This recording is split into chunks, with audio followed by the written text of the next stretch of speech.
Welcome everyone. I am Krishna Venije, a vastu expert. In the series of my podcast show, आज मैं आप सबके साथ लेके आई हूँ एक ऐसे ज्ञानी जो हमारे साथ शेयर करने वाले हैं एक ऐसा ज्ञान जो अब तक बहुत गुप्त था, लेकिन अब धीरे धीरे सबके लिए आ रहा है। आज हम सीधे सीधे बात करते हैं स्वामी चरणाशित से, जिन्होंने अपने बचपन के दिनों से इस साइंस में रुचि रखा, जानने की कोशिश की कि ये कैसे काम करता है। इनका खुद का आश्रम है ऋषिकेश में, जहाँ पे ये गुरु शिष्य परंपरा को आगे बढ़ाते हुए लोगों को स्वर विज्ञान का ज्ञान देते हैं। चलिए आज हम सबको सब वेलकम करते हैं स्वामी जी का। वेलकम स्वामी जी। हरिओम। हमारे तरफ हरी। सबको नमस्कार। अच्छा स्वामी जी, ये बताइए, इसमें स्वर विज्ञान आजकल इतना पॉपुलर क्यों हो रहा है एकदम से? हमें हर जगह स्वर विज्ञान दिखने को मिल रहा है। क्या है ये स्वर विज्ञान? हमारे ऑडियंस इसको जरूर जानना चाहेंगे, और इसके बेनिफिट्स भी। स्वर विज्ञान जो है हमारे अस्तित्व से जुड़ा हुआ है। जन्म से मृत्यु पर्यंत जो शरीर है, मन है, प्राण है, सब जो है स्वर से ही संचालित होते हैं।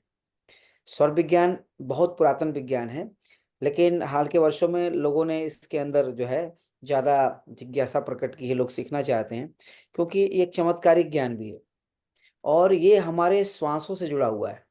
और ये विज्ञान ऐसा है जिसको कि 365 दिन हर वीक हर क्षण हम प्रैक्टिस कर सकते हैं। इसके लिए कोई टाइम का इन्वेस्टमेंट नहीं है। हर हर कोई कर सकता है। हर हर कोई कोई कर सकता हर कोई कर सकता है, हर समय कर सकता है। इसमें कोई टाइम, भोजन कर रहे हैं तो स्वर विज्ञान के हिसाब से करेंगे तो भोजन अमृत बन जाएगा। वही अगर हम स्वर विज्ञान के हिसाब से नहीं करेंगे तो वही विष बन जाएगा, बीमारियों का कारण बन जाएगा। भोजन तो हम डेली करते हैं, लेकिन हमको खास जानना है कि कौन से नाड़ी में भोजन करना चाहिए और उसको फ्लो करके, और अगर हम कर लेते हैं तो वो अमृत के समान शरीर में जाकर के हमें पुष्ट करता है, मन को पुष्ट करता है, प्राणों को पुष्ट करता है। तो जैसे हम इससे सब जानते हैं तो हाँ, तीन मुख्य नाड़ी, वैसे तो काफी सारे 72,000 नाड़ियां हैं, पर उसमें तीन नाड़ियां जो प्रमुख है, ईड़ा नाड़ी, पिंगला नाड़ी और सुषुम्ना नाड़ी। इसके बारे में ज्यादा विस्तार से ना सही, थोड़ा आपके पास समय का वो है तो थोड़ा ज्ञान इसका दीजिए। हाँ। तो जो हमारे शरीर में है ना, बहुत सारी नाड़ियां हैं, 72,000 नाड़ियां हैं, लेकिन उसमें जो चीफ नाड़ियां, जिसको मुख्य नाड़ियां बोलेंगे, जो 72,000 नाड़ियों को संतुलित और नियंत्रित करती हैं, वो नाड़ियां हैं ईड़ा, पिंगला और सुषुम्ना। जी जी। अब ईड़ा नाड़ी से मतलब है चंद्र नाड़ी भी इसको बोलते हैं, बाम नाड़ी भी बोलते हैं। और ये हमारे बाई नाक से श्वास चलती है, लेफ्ट नॉस्ट्रिल से, तो हम्म। उसको ईड़ा नाड़ी बोलते हैं। फिर जो पिंगला नाड़ी है वो हमारे दाहिने दक्षिण नाड़ी भी कहलाती है, वो सूर्य नाड़ी भी कहलाती है। और जब हमारे दाहिने नाक से श्वास चलता है तो उस समय पिंगला नाड़ी एक्टिव होती है, उसको पिंगला कहते हैं। जैसे अभी आपने बोला, जब हम भोजन करते हैं तब हमें नाड़ी का ध्यान रखना चाहिए। ये हमारे लोग सारे ऑडियंस को काफी हेल्प करेगा। अगर आप संक्षेप में ये बता सकें कि खाना खाते समय कौन से नाड़ी का प्रयोग करना चाहिए और क्यों? खाना खाते समय हमें दाहिने नाड़ी का प्रयोग करना चाहिए, पिंगला नाड़ी का। क्योंकि पिंगला नाड़ी हमारे शरीर के उन सभी जो ऊर्जाएं हैं जो कि पाचन से संबंधित है, उसको जागृत करती है, उसको नियंत्रित करती है। अब हमारे शरीर में जैसे आजकल सेंसर आते हैं ना, गाड़ियों में हर जगह के सेंसर बता देता है, तो हमारे शरीर में भी बहुत सारे सूक्ष्म सेंसर हैं जो कि भोजन के गुण को, उसके अंदर जो हमारे पोषक तत्व हैं उस सबको जान लेते हैं। तो पिंगला नाड़ी जब एक्टिव होता है तो उस समय हमारे सारे सेंसर, हमें हमारे हाथ से लेकर के, आंख से लेकर के, जीभ मतलब जहाँ स्वाद होता है वहां से लेकर के स्मेल, साउंड, जो भोजन चिबाते हैं, ये पांचों तत्व जो है भोजन के सारे जो गुण हैं, जो सारे पोषक तत्व हैं, उसको जान लेता है पेट में जाने के पहले। और हमारे मस्तिष्क और हमारे अंदर की चेतना को यह मालूम हो जाती है कि इस भोजन में कितने तत्व, कितने रस हैं, उसको पचाने के लिए क्या क्या चाहिए इस पेट में। उसको पहले से इंफॉर्मेशन मिल जाता है कि ये एंजाइम सीक्रेट करना है। उसको ये भी मिल जाता है कि इतने मात्रा में ये रस उपलब्ध हैं जिनको अवशोषित करना है पाचन के बाद, और उनको फिर प्राण में, उनको फिर सप्त धातु में इत्यादि में कन्वर्ट करके इस शरीर का पोषण करना है। तो अगर वो पिंगला नाड़ी में करेंगे तो ये सब होगा, लेकिन ईड़ा में करेंगे तो ये सारी सेंसर्स बंद रहती हैं। क्योंकि ईड़ा का काम दूसरा है, उसका काम रिजुविनेशन है, हीलिंग है। तो उस समय भोजन सड़ता है पेट में और उसमें एसिड बढ़ता है, उसमें मतलब बहुत मात्रा में चीजें सिक्रीट होती हैं, क्योंकि ईड़ा नाड़ी को मालूम ही नहीं है, वो उसको नियंत्रित नहीं करती हैं, सारे जो उसके ऊर्जाएं हैं। तो इसीलिए पिंगला में भोजन करने से मनुष्य स्वस्थ रहता है, मजबूत रहता है, उसके प्राण पुष्ट होते हैं, उसकी बुद्धि पुष्ट होती है। और बुद्धि पुष्ट होती है तो उसके मन में चेतना में जो है एकाग्रता आती है। वो जो भी सोचता है वो क्लियर होती है। वही अगर ईड़ा में सोचेंगे तो मन के जो विचार है वो भी दूषित हो जाते हैं, प्राण दूषित हो जाते हैं, तत्व दूषित हो जाते हैं, जिससे मनुष्य को नाना प्रकार के शारीरिक मानसिक कष्टों को सहना पड़ता है। यहाँ तक कि उसके जो सांसारिक जीवन है उसमें भी असंतुलन आ जाता है। तो जो भी कोई अगर कोई व्यक्ति कुछ समय तक अनजाने में ईड़ा में ही भोजन कर रहा है, उस पे क्या प्रभाव पड़े? वो व्यक्ति ज़्यादा वेट कर सकता है, उसके कफ और वात और पित्त इम्बैलेंस हो जाएँगे, तो उसको वात जनित, कफ जनित, पित्त जनित बीमारियाँ होंगी। उसको एसिडिटी हो सकता है, कॉन्स्टिपेशन हो सकता है, उसको बड़ी आंत और कोलन संबंधित बीमारियाँ हो सकती हैं, बवासीर इत्यादि। और भोजन जो है ना विषाक्त होने से उसके मस्तिष्क पर प्रभाव पड़ेगा, उसके विचार जो है क्लियर नहीं होंगे, कन्फ्यूज़ हो सकता है, उसके देह में दर्द हो सकती है, आलस्य बढ़ सकता है और नाना प्रकार के रोगों से ग्रसित हो सकता है। अचानक ये जो स्वर विज्ञान है इतना पॉपुलर एकदम से कैसे हो गया? ये इतना सीक्रेट क्यों रहा इतने सालों तक, और अब लोग इसके सामने आ रहे हैं? वो क्या ट्रांजिशन का क्या रीजन है? एक कालखंड रहा था भारतवर्ष में जो कि आगम शास्त्र और तंत्र शास्त्र का काल था। और उस दौरान ये बहुत ही प्रचलित थी ऐसी विद्याएं भारत में। और ये बहुत हजारों साल पहले की बात है। हम्म। और उस समय भारत जो है इन ज्ञान का केंद्र था पूरे विश्व में। और उस दौरान क्या हुआ कि ये ऊर्जा की विज्ञान है ये, तो इसमें बहुत सारी ऐसी शक्तियां भी हैं जिससे कि किसी ऊर्जा को नियंत्रित किया सकता है, किसी को किसी प्रकार से मोड़ा जा सकता है, किसी व्यक्ति को उसका जो है अनावश्यक लाभ उठाया जा सकता है। तो उस दौरान अच्छा। जो है ऐसी घटनाएं घटी तो आचार्यों ने इन विद्याओं को वैसे ही साधक को देना शुरू किया जो इसके लिए उपयुक्त थे, जिसके बारे में शास्त्रों में कहा गया, शांते शुद्धे सदाचारे गुरु भक्त मानसे दृढ़ चित्ते कृतज्ञ च दैवम चैव सहोदयम। जो शांत जी। शुद्ध सदाचारी हो, गुरु के प्रति समर्पित हो, जो इन विद्याओं का दुरुपयोग ना करता हो, उनका सदुपयोग करता हो संसार के कल्याण के लिए, अपने कल्याण के लिए, उसी को दिया जाने लगा। तो धीरे धीरे जनमानस में सबको ये अवेलेबल नहीं था। और इसलिए धीरे धीरे ये गुप्त होता चला गया, क्योंकि आचार्यों ने और गुरुओं ने, जो उस समय के आचार्य थे, उन्होंने देखा कि इसका दुरुपयोग लोग का बुद्धि विवेक हम्म। जिसका विकसित नहीं है उस लेवल पर तो करते हैं। तो ऐसा हो गया ना हो। अब क्या हो गया कि जब जब से हमने 2004 में इसके लिए हमने एक वेबसाइट बनाई थी जिसमें पूरे वेब वर्ल्ड में कोई भी स्वर से संबंधित इंफॉर्मेशन नहीं था। तो उसमें पूरे विश्व में लगभग 30 लाख वेबसाइट हुआ करती थी 2004 के टाइम में, और कुछ ज्यादा होगी। कुछ ज्यादा नहीं। हाँ, तो उस समय हमने सारे इन्फॉर्मेशन जब डाले तो पूरे विश्व में जब जिसको भी कोई किताब, हमारे शास्त्र है ना, तो उसके ट्रांसलेशन हुए संस्कृत से हिंदी इंग्लिश जी। में, वो किताबें पहुंचने लगी लोगों तक। तो उनको बड़ा जिज्ञासा बढ़ गया कि अरे इतने चमत्कारिक विद्या श्वास से संबंधित है जिससे इतने चमत्कार हो सकते हैं। तो फिर पढ़ पढ़ के क्या हुआ, उन्होंने नेट में सर्च किया, फिर हमारे वेबसाइट से उनको इन्फॉर्मेशन मिला, फिर कुछ करने लगे, फिर हम भी सिखाते थे, हमारे गुरु के आदेश से हमने सिखाना शुरू किया। तो वो बहुत सारे हजारों लोगों को हमने सिखाई। और फिर वो सब कई जगह अपने अपने कोर्सेज शुरू कर दिए या सिखाते हैं, या उनसे सीख के भी लोग, तो जो दक्ष नहीं है वो भी सिखाने लगे, और इस तरह से बहुत लोग अब सिखाने के लिए आ गए हैं। लेकिन ये विद्या ऐसी है कि इसको पूरी तरह से साध करके समझ करके सिखाना चाहिए, क्योंकि इससे किसी का हानि भी हो सकता है। अगर गलत नाड़ी तत्व के बारे में हम बता दें हमारे अज्ञानतावश, तो व्यक्ति को हानि पहुंच सकता है, क्योंकि ऊर्जा और संसार के सृष्टि से संचालित शक्तियों का विज्ञान है। और उन शक्तियों का अगर हमारा अलाइनमेंट एक साथ हमारे कार्य और उस शक्ति का नहीं होता है तो फिर उसके विपरीत प्रभाव भी पड़ते हैं। तो यही कारण रहा है कि आज लोगों को बहुत ही ये विज्ञान अच्छा अच्छा लगने लगा है। और बहुत सारे जिज्ञासा उनके अंदर प्रकट हो रही है, तो वो सीखना चाहते हैं। और इसीलिए आज के दिन पर दिन ये पॉपुलर होता जा रहा है, पॉपुलर होता और जाए। ज्यादा लोग इसको सीखना चाहते हैं। जो कि अच्छी बात है कि इस विद्या का सब लोग लाभ उठा सकते हैं। इसका हम डेली दिनचर्या में, रोजमर्रा की जिंदगी में कोई इसको कैसे यूज कर सकता है आसान तरीके से?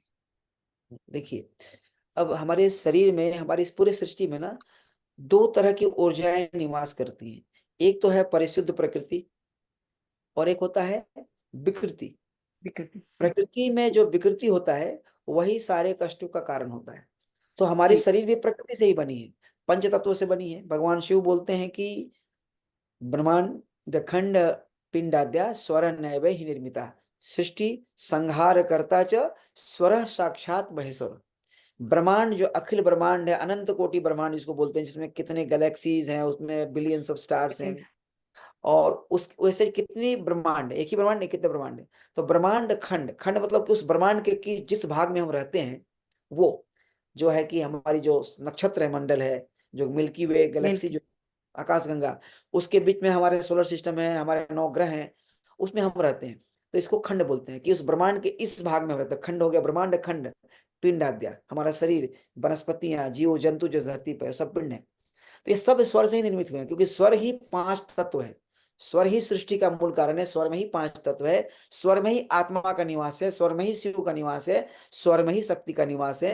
क्योंकि जब स्वर है, हमारा श्वास है, तो ये शरीर कार्य करता है, सारी इंद्रियां काम करती है। स्वर निकल जाता है, मतलब श्वास निकल जाता है, तो शरीर मृत हो जाता है। आंखें रहती हैं लेकिन वो देख नहीं सकती है, कान रहती है सुन नहीं सकती है, जीभ के अंदर कोई स्वाद नहीं होता है, सारे शरीर के सारे अंग रहते हैं लेकिन वो मृत प्राय हो जाते हैं, बाद में उनका नाश हो जाता है। मृत व्यक्ति को छोड़ देंगे तो उसके शरीर गलने लगती शरीर। है, उसका रक्षक रक्षक भी नहीं होता है। और ये बात सत्य सबको समझना चाहिए कि पूरा ब्रह्मांड स्वर से ही निर्मित है। स्वर ही 5 तत्व है जो हमारे स्वर। अंदर विद्यमान है। और स्वर जो है इस ब्रह्मांड से जुड़ा हुआ है। हमारी श्वास जो है नाक से चलती है ना, तो जी। हम इस ब्रह्मांड से अलग नहीं है ना। 3 धागा जुड़ा हुआ है, इड़ा पिंगला से सुना कहाँ से जुड़ा है? बाहर तीन। से। आपका भी श्वास इसी ब्रह्मांड से जुड़ा हुआ है, सबका। हमारा भी, सबका इसी जुड़ा हुआ है। तो बाहर की ब्रह्मांड में सारे श्वास तो एक ही हो जाते हैं ना, सब लोग छोड़ रहा है इस बाहर में, आकाश में, जो हमारा स्पेस टाइम है, जिसमें हवा, जिसको ऑक्सीजन बोलते हैं लोग, ये प्राण जो है। तो जो हमारी श्वास है महाप्राण और महाशक्ति में विलीन होती है, और उसी महाप्राण महाशक्ति से हम श्वास अंदर लेते हैं, फिर इस शरीर का पोषण होता है। और जब वो महाप्राण, हमारे स्वर रूपी महाप्राण जो हंस है, जो हकार रूप में शिव है और सकार रूप में शक्ति है, मतलब श्वास लेते हैं तो सो मंत्र होता है श्वास के साथ, और जब छोड़ते हैं तो हम सो, इसको हम हंस बोलते हैं। और वो जो हंस निकल जाता है स्वर, तो ये शरीर समाप्त हो जाता है। तो इसीलिए जो सर्व विद्या है, वो ही सब कुछ है, वही आत्मा है, वही परमात्मा है, वही पंच महाभूत है, वही सृष्टि है। और इसीलिए स्वर विद्या को करने से हम अपने इन शक्तियों को नियंत्रित करके हम नाना प्रकार की सिद्धियों को प्राप्त कर सकते हैं, और अपने जीवन को हम सफल बना सकते हैं। जी। ये स्वर विज्ञान से आजकल कितनी सारी बीमारियां हम लोग देख रहे हैं, कुछ समयों से इतनी सारी बीमारियां, लाइलाज बीमारियां तक लोग इतने परेशान हैं। क्या स्वर विज्ञान से किसी भी प्रकार का जो बीमारियां हैं आजकल, वो भी क्योर हो सकता है? हाँ, अगर हम अपने स्वर को और अपने कार्यों को एकाकार करें, प्रकृति के साथ विकृति उत्पन्न ना करें, तत्व और नाड़ी जो कार्य है उसके अनुकूल हो, तो जब विकृति उत्पन्न नहीं होगी तो बीमारी कहाँ से होगी? बीमारी का। तो जो विकृति को हम इस ये जो स्वर है विकृति का नाश करता है। विकृति कैसे आती है? हमारे कर्मों से आती है। कर्म मन इंद्रियों से आती है, कामना, लोभ, मोह। लोग। हम कई तरह के काम करते हैं जिससे संस्कार बनते हैं, वो संस्कार ही जो हमारे कर्माशय में जाकर प्रारब्ध बनाती है। फिर नया जन्म होता है, फिर प्रारब्ध के अनुसार हम उसको भोगते हैं, परिस्थितियां क्रिएट होती हैं। तो ये जो कंटिन्यूअस जो प्रोसेस चल रहा है, ये विकृति के चलते हो रहा है। तो हानि लाभ सब हो रहा है उसमें, जय पराजय, मान अपमान, दुख सुख ना, परिपूर्णता, धन लक्ष्मी की प्राप्ति, या फिर अभाव कृपणता, सब स्वर के और इन कर्मों से हो रहे हैं। तो जब हम स्वर और कर्म को एक साथ जोड़ते हैं, एकत्रित कर तो लेंगे। हाँ, तो फिर उससे हमको सिद्धि मिलती है उस कार्य में, और उसका कोई नया कर्म भी नहीं बनता है। मतलब उस कार्य को सिद्ध करके हम उसको अनुभव भी कर लेते हैं, जीवन में प्राप्त भी कर लेते हैं, लेकिन उसके साथ नई कर्म का निर्माण भी नहीं होता है। और फिर मनुष्य जो है इस संसार के सिद्धियों को, चीजों को प्राप्त करता हुआ आध्यात्मिक उन्नति साथ साथ करता है, उसकी आध्यात्मिक ऊर्जा का जागरण होता है, और अंत में मोक्ष को भी प्राप्त करता है। इसलिए इस विद्या को सर्व सिद्धि कर्म ज्ञानम कहा गया है। ये सर्व सिद्धियों को करने वाला ज्ञान है। तो ये चल। स्वर विज्ञान करने से ऐसा होता है। बहुत कम लोग हैं जो इसके प्रॉपर नॉलेज रखते हैं, और बहुत कम लोग हैं जो इसको सही तरीके से आगे बढ़ा रहे हैं। जैसे आपका आश्रम है ऋषिकेश में, वहां पे किस तरह के लोग आते हैं? लोग सीखने को आते हैं, लोग परेशानियों से आते हैं, बच्चे आते हैं, किस तरह के लोग आते हैं समझ? सब तरह के लोग आते हैं, ज्यादातर लोग सीखने के लिए आते हैं इस विद्या को, कि हम सही जगह से सीखें और हमें सही ज्ञान मिले और हम साधना करें। तो हमारा जो आश्रम है उसके अनुकूल वातावरण प्रदान करता है, तो वहां आते हैं तो उस जगह आके अपने तत्वों की, नाड़ियों की सिद्धि करते हैं। और इसके जो गूढ़ ज्ञान है उसको वहां छाया इत्यादि का, उपासना, वो सब सिखलाया जाता है, ताकि इस ज्ञान के जो जो अनलिमिटेड, जो अनंत आयाम है, उनके जीवन में खुल जाए। और वो फिर अपने जीवन में सांसारिक जगहों पर, सांसारिक जो वस्तुएं हैं, सांसारिक जो जीवन है, उसमें भी पूर्णता प्राप्त करें, और अपने आध्यात्मिक जीवन में भी पूर्णता प्राप्त करें। जी जी। इस शास्त्र को, जैसे हमने बोला, अभी ज्यादा पॉपुलर हो रहा है। और अभी आप जैसे जानते हैं कि बहुत सारे लोग ऐसे होते हैं जो मोटापे से परेशान हैं। जैसे अभी आपने बोला, मोटापा भी इससे ठीक हो सकता है। लोग लाखों खर्च करते हैं जिम में, थेरेपी में। तो इस विद्या से उस एक चीज का, बीमारी का इलाज करना है किसी को, कि मोटापा कम करना है, उनको कैसे श्वास लेना चाहिए, कौन से नाड़ी से यूज करना चाहिए? देखिए, सिंपल सा उपाय है। अगर आप प्रकृति के हिसाब से रहेंगे तो प्रकृति अपने आप संतुलित कर लेती है। जब उल्टा खाएंगे, ईड़ा में खाएंगे, इरा। ईड़ा में पानी पिएंगे, तो उल्टे कार्य करेंगे, तो हमारी वात पित्त कफ सब बढ़ जाती है, घट जाती है, सब। वजन बढ़ जाता है, शरीर पर जमा होने लगता है, उसका उपयोग नहीं हो पाता है, क्योंकि वो चीजें बंद रहती हैं जो उसको उपयोग करती हैं, फिर वो जमा हो जाती हैं। तो सिंपल सा जो बात हमने कहा कि पिंगला में भोजन करना है, ठीक हम्म। है, हमेशा। और ईड़ा नाड़ी जब चले तो उसमें जल पीना है। पिंगला में मल त्याग करना है, जो टॉयलेट जाते हैं लोग सुबह में, मल त्याग ओके। पिंगला में का, भोजन करना और मल त्याग करना, स्नान करना। स्नान करना। जी। हाँ, ये सब पिंगला में करना है। और जल पीना, और फिर लघु शंका, मूत्र विसर्जन जिसको करते हैं, वो भी उसको ईड़ा में करना है। तो ये सिंपल सा अभ्यास करेंगे, और इसके साथ अग्निहोत्र को करेंगे। अग्निहोत्र इसके साथ जोड़ना है। अग्निहोत्र एक ऐसा यज्ञ है जो जी। 5 मिनट का है। वो सूर्योदय के टाइम में होता है और सूर्यास्त के टाइम में। सूर्यास्त के टाइम पर। तो जी। इसके साथ अगर अग्निहोत्र को जोड़ देंगे तो उनकी जो वजन बढ़ी है, वो बिना किसी चीज को किए हुए तेजी से घट जाएगी, और अपने संतुलित अवस्था में आ जाएगी। और हमने देखा है, कई लोगों ने हमें बताया है कि सिर्फ अग्निहोत्र करके और नाड़ी की साधना करके उनका वजन 1 महीना में 7-8 किलो घट गया। एक महीने में। हाँ, बिना कोई एक्सरसाइज किए ही, मतलब मात्र भोजन के संयम से, नाड़ियों के हिसाब से, और फिर उन्होंने अग्निहोत्र किया समय पर, सुबह शाम, तो ऐसा हो गया। तो ये हमारी रिकमेंडेशन है उनके लिए, कि एक तो पिंगला नाड़ी में भोजन करें, और फिर अग्निहोत्र का अभ्यास सुबह शाम करें, और ईला में जल पिए, और विसर्जन। ये स्वर शास्त्र को आप स्पिरिचुअलिटी के साथ कैसे देख? देखिए, इस संसार में कुछ भी मेटेरियल और स्पिरिचुअल नहीं है, सब कॉन्सेप्ट्स हैं। हमारा जीवन जो है, वो शुद्ध ही, वो खुद ही जो है ना, ईश्वरीय सत्ता से जुड़ा हुआ है। क्योंकि आज के टाइम में इंसान एक मटेरियल लाइफ की तरफ भाग रहा है। हमारा संतुलन होना चाहिए। हम्म। मटेरियल स्पिरिचुअल तो कॉन्सेप्ट हमने दिया हुआ है, शब्द, कि क्या स्पिरिचुअल क्या मटेरियल है। इस संसार की हर एक कार्य स्पिरिचुअल हो सकती है, अगर हम उसको सही तरीके से करें। तो स्वर साधना में हर क्रिया स्पिरिचुअल होती है। अब जैसे हम बाएं में भोजन करेंगे अनजाने में, तो वही है ना, हमारे शरीर को दूषित करेगी, हमें दूषित बीमारी कर। ग्रसित करेगी। तो वही हमारे स्पिरिचुअल साधना को भंग करेगी, प्राणों को दूषित कर देगी। प्राण सही नहीं रहेंगे तो हमारी सारी शक्तियां बिगड़ जाएंगी। वही अगर हम दाहिने में खाएंगे, तो सारी नाड़ियां पुष्ट होंगी, तत्व पुष्ट होंगे, प्राण पुष्ट होंगे, फिर हमारी चेतना का विस्तार होगा, तो स्पिरिचुअल हो गया ना। तो स्वर योग हम्म। ऐसी साधना है, उसके करने मात्र से सर्व सिद्धि मिलता है। हमारी आध्यात्मिक ज्ञान, चेतना का विस्तार, कुंडलिनी का जागरण, और संसार की सारी उपलब्धियां भी प्राप्त हो जाती हैं।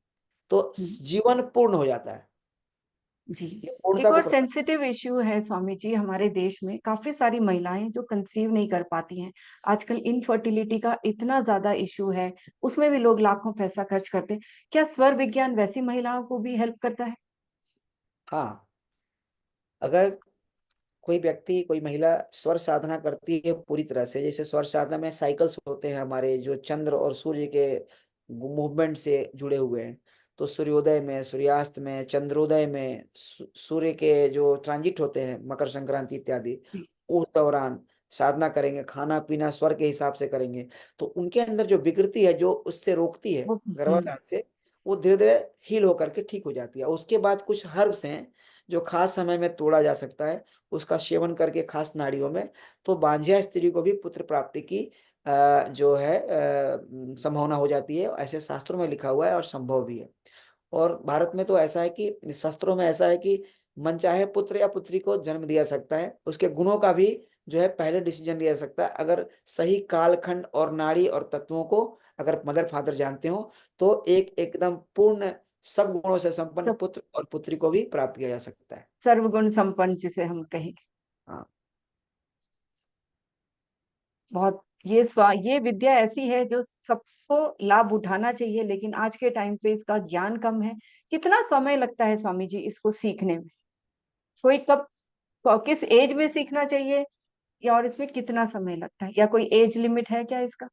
एज लिमिट है, क्योंकि छोटे बच्चे थोड़ा सा उनका बौद्धिक विकास होना चाहिए। तो जब बच्चे 8-9 साल के हो जाते हैं, तो या छोटे बच्चे भी 5 साल के, तो थोड़े बहुत तो खाने पीने का उनको सिखा सकते हैं। जब बच्चे समझ जाए कि ऐसे लेट जाओ, बाईं करवट लेटोगे तो दाहिना चलने लगेगा, दाहिना करवट लेटेगा तो बाएं चलने लगेगा, तो खाने टाइम उनको पिंगला करा दिए। तो छोटे उम्र से थोड़ा बहुत प्रैक्टिस उनको बता सकते हैं। लेकिन जो तत्वों की साधना इत्यादि है, जब वो 10-12 साल के हो जाते हैं तो वो समझने लगेंगे, तो वो करेंगे। जैसे भी हम जानते हैं कि पूरे देश में एग्जाम परीक्षा का समय है। इतने सारे छात्र छात्र 10वीं के 12वीं के हर किसी कक्षा का एग्जाम का टाइम है। तो आप छात्रों के लिए क्या सजेशन देंगे कि वो स्वर को अपने एग्जाम के टाइम में, परीक्षा के टाइम पे कैसे यूज कर सकते देखिए, हमारा पूरा अस्तित्व जो है 5 तत्व से बना है, जो 25 भाग में बट गए हैं। जो प्राण है, जो कर्मेंद्रिय, हैं? ज्ञानेंद्रिय, अंतःकरण इत्यादि, ये सब सभी ऊर्जाओं से ही संचालित होते हैं, स्वर के ऊर्जाओं से। अगर स्वर और नाड़ियों में असंतुलन और ब्लॉकेज है, तो हमारे मस्तिष्क और हमारे जो है ना बुद्धि विवेक पर भी प्रभाव डालती है, भाव ढालेगा जी। मेमोरी पर डालती है। तो बच्चों को तो स्वर साधना जो है करनी चाहिए, जितना वो कर सकते हैं। 10-12 साल के बच्चे अगर हो गए, जब वो उसके परीक्षा में बैठ रहे हैं, हाँ, कुछ दिन घर उसके से निकल अलावा के जब जा रहे वो हैं। जब जाते हैं घर से, तो जो नाड़ी चले वही पैर डाल के बाहर निकले, परीक्षा हॉल में प्रवेश करें। और जो logical, mathematical, analytical, intellectual subjects हैं, फिजिक्स, केमिस्ट्री इत्यादि इस तरह के, वो पिंगला नाड़ी में उनको ज्यादा सहायता मिलेगा, दाहिने नाक से श्वास चले जब वो एग्जाम देंगे तो। और जो आर्टिस्टिक और जो इस तरह के मेमोरी वाले चीज है, जिसमें याद करना है चीजों को, याद का। तो वैसे जो आर्ट, म्यूजिक इत्यादि का आर्ट सब्जेक्ट जो है, वो सब ईरा नाड़ी में उनके लिए सही रहेगा एग्जाम देना। क्या स्वर विज्ञान से, स्वर शास्त्र से कोई अपनी डेस्टिनी चेंज कर सकता है? हाँ, ऐसा शास्त्र में भगवान शिव ने ही कहा है, हमारी वाणी नहीं है। भगवान शिव कहते हैं कि योगी जन सुबह से ही, बिछावन से उठने के टाइम से ही स्वर साधना शुरू कर देते हैं, और वो स्वर साधना करते करते काल के सभी बंधनों से मुक्त हो जाते हैं। प्रारब्ध भी काल का ही हिस्सा है। काल का जी। तो प्रारब्ध जो है उसको बदला जा सकता है, क्योंकि काल की हर चाल जो है हमारे स्वर पर प्रकट हो जाती है। स्वर जो है महाकाल है। हमने कहा था ना, श्री हम्म। स्वर साक्षात महेश्वर, ब्रह्मांड खंड पिंडाद्या, जो श्लोक बताया था, स्वर जी। निर्मिता सृष्टि संहार करता च स्वर साक्षात महेश्वर। स्वर स्वयं महाकाल महेश्वर है। तो वहां काल जो है उसी पर निवास करता है, और यहाँ काल अपने आप को छुपा नहीं सकता है। तो जो भी घटनाएं घटती हैं, आप उसको पहले जान सकते हैं। मान लीजिए किसी की मृत्यु होनी है, उसको मालूम नहीं चलता है, और कहीं जा रहा है, तो जब वो अपना स्वर चेक करता है, तो उसे पता चल जाता है कि अभी हमारे साथ कुछ दुर्घटना हो सकती है। हमारा स्वर जो है वो सही हमें नहीं। ज्ञान दे देता है, हाँ, हमें ज्ञान दे आने देता है वाली। कि ये जो स्वर है वो विपरीत घटना, मतलब ऐसी कुछ अनहोनी को संकेत कर रहा है जो हमारे साथ घट सकती है।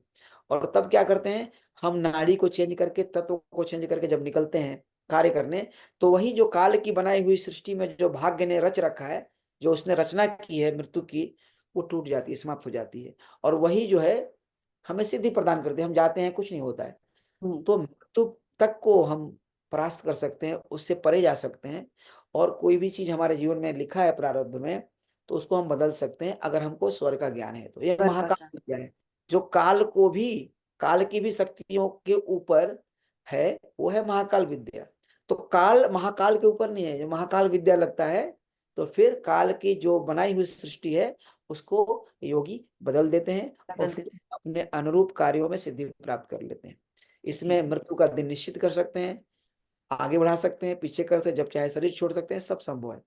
तो इसलिए ये प्रारब्ध को जरूर बदलता है। जैसे स्वर के बारे में हमने इतनी सारी जानकारी दी, स्वर का एक साइकिल होता है, हमारे ब्रेथ का एक साइकिल होता है। उसके बारे में कुछ बताएं, क्योंकि हमारी पूरी लाइफ, हमारी पूरी सृष्टि सब ब्रेथ से ही जुड़ी है, हर चीज हमारे ब्रेथ से ही है। उसका एक साइकिल, एक प्रोसेस। हाँ, हमारे शरीर में स्वर की बहुत अलग अलग साइकिल्स है। पंचकोश है, हमारे शरीर में स्थूल सूक्ष्म कारण शरीर है। तो हर जगह एक स्वर की साइकिल है। भौतिक शरीर में एक साइकिल है जिसमें हमको तत्वों और नाड़ियों को अलग अलग टाइम में सूर्योदय सूर्यास्त और अलग अलग टाइम में हमको अलाइन करना पड़ता है दिन के हिसाब से। उसका एक पूरा विधान है कि कौन दिन, किस दिन ईड़ा, किस दिन पिंगला, कौन से तत्व चलने चाहिए उस टाइम में। उस तत्वों को जागृत करना उस समय उसकी पूरी साधना है। वो तो बहुत उच्च साधना है जो कि हम लोग ऋषिकेश में बतलाते हैं। और उसके बाद सूक्ष्म शरीर की भी साइकिल, उसके भी तत्व हैं, वो अलग अलग समय कालखंड में चलते हैं। उसकी भी एक लंबी समय होती है जिसमें वो पूरा होता है। फिर कारण शरीर का तत्व साधना होता है। तो ये सारे साइकिल एक साथ चलते रहते हैं। उसी के साथ हमारा तारतम्य अलाइनमेंट बैठाना होता है। जिस बोले ना, विकृति को रोकने के लिए सभी शक्तियों को देख करके कि इस समय अनुकूल कौन से नाड़ी में हमें सिद्धि मिलेगी, कौन से तत्व में सिद्धि मिलेगी, किस किस स्तर पर कौन सी नाड़ी और तत्व चल रही है, सबको एक करके जब हम कोई कार्य को संपन्न करते हैं तो फिर उसमें पूर्ण सिद्धि मिलती है। और हमें इन साइकिल को जानना चाहिए और उसके अनुरूप हमें अपने स्वर को चलाना चाहिए। अगर विपरीत स्वर चल रहा है तो उसको सही करना चाहिए। जब विपरीत स्वर चल रहा है तब उसको हम बदल भी सकते हैं, हाँ, बदल सकते हैं। हम स्वर को भी बदल सकते हैं, तत्वों को भी बदल सकते हैं। तत्वों को भी बदल सकते हैं। हाँ, साधना करें, उसको जाने तो। मतलब हमें पूरी सृष्टि के अनुसार, हमें प्रकृति के अनुसार अपने तत्वों को लेके चलना चाहिए, सबको बैलेंस करके चलना चाहिए। प्रकृति के अगेंस्ट जाके हम करेंगे तब वो शरीर में वही विकृति लाएगी, बाधा, विकृति लेकर विकृति के लाए। और हमारे जीवन में नाना प्रकार का कष्ट उत्पन्न करेगी। स्वर शास्त्र सारे चीजों का को समावेशित कर लेता है। ये सबका आधार है, सभी साधनाओं का आधार है। वो वास्तु हो, चाहे वो ज्योतिष हो, सब बिना स्वर के अधूरे हैं। भगवान जैसे शिव। आपने वास्तु के बारे में बात किया, आजकल वास्तु के क्षेत्र में स्वर विज्ञान का प्रयोग बहुत ज्यादा देखा गया है।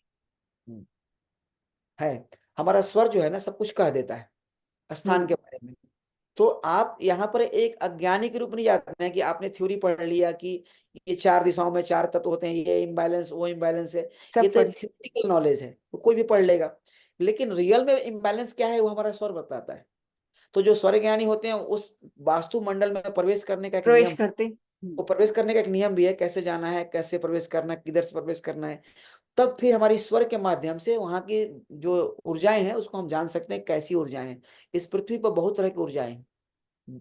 एक जो है ना, जो काली ऊर्जाओं का क्षेत्र होता है, एक मनुष्य के रहने योग्य ऊर्जाओं का क्षेत्र पृथ्वी पर है, और एक दिव्य शक्तियों के रहने का ऊर्जाओं का क्षेत्र है। वो हम स्वर से सब जान सकते हैं और फिर निर्धारित कर सकते हैं कि कौन सी जगह पर हम अगर अपना भवन बनाएंगे तो अच्छा रहेगा। और अगर वही जमीन ही अच्छा नहीं है तो फिर वास्तु मंडल भी तो खराब होगा मंडल ही। खराब हो। तो ये बहुत बड़ी विज्ञान है और वास्तु के सारे जो अननोन जो जो दुनिया है उसको हम इसमें खोल लेते हैं, जान लेते हैं। और सीधा स्वर से सारे असंतुलन को एकदम एग्जैक्ट समझ करके उसका समाधान भी कर सकते हैं। इसीलिए आजकल हमारे वास्तु के क्षेत्र में इसका प्रयोग बहुत अच्छे से हो रहा है और लोग उसका फायदा भी उठा रहे हैं। एंड स्वामी जी, आपका बहुत बहुत शुक्रिया। आपने इतने व्यस्त टाइम से मेरे को टाइम दिया, अपने स्वर का ज्ञान दिया, ताकि हमारी जो जनता जो इसे देख रही है इसको यूज कर सके अपनी डेली लाइफ में। और किसी को अगर आपसे जुड़ना होगा तो हम उनको आपका एड्रेस पता हम दे सकते हैं क्या? हाँ हाँ, दे सकते हैं। जिसको सीखना होगा। हाँ हाँ, दे सकते हैं। ठीक है स्वामी जी, बहुत बहुत शुक्रिया आपका टाइम निकालने का। नमस्ते। ये ज्ञान हमारे साथ शेयर करने के लिए आपका बहुत बहुत शुक्रिया स्वामी जी। आपका भी बहुत बहुत धन्यवाद हमें बुलाने के लिए और इस ज्ञान को आपके माध्यम से पूरे जगत में पहुंचाने के लिए। हर थैंक यू हर स्वामी जी। महादेव। हर हर जय महादेव। श्री राम।